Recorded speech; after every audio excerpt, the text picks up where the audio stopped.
Thèse 25. Abraham avait pris une autre femme, nommée Ketura, dont il eut plusieurs fils.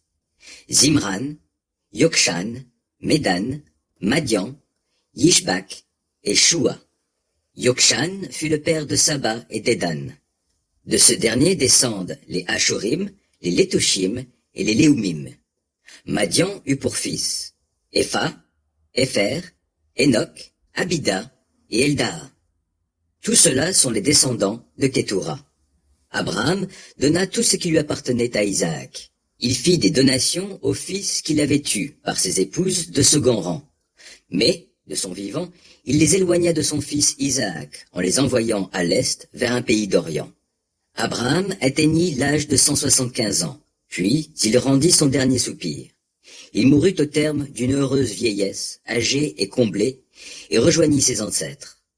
Ses fils Isaac et Ismaël l'enterrèrent dans la cave de Macpéla, dans le terrain d'Éphron, fils de Tsoar, le Hittite, qui se trouve vis-à-vis de Mamré, ce champ qu'Abraham avait acheté aux Hittites. Abraham fut enterré là, comme sa femme Sarah. Après la mort d'Abraham, Dieu bénit son fils Isaac, qui s'établit près du puits de Lachaï-Roi.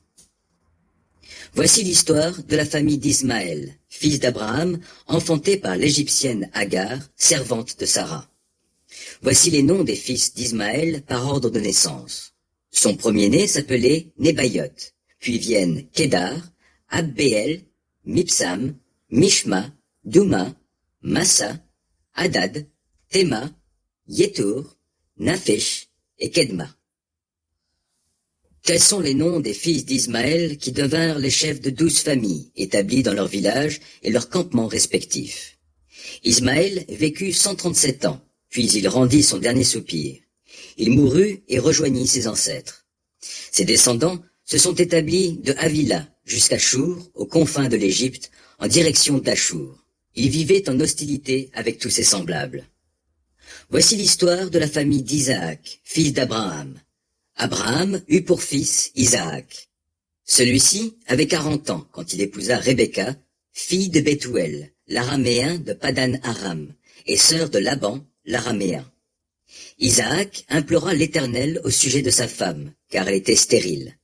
L'Éternel exauça sa prière et Rebecca, sa femme, devint enceinte.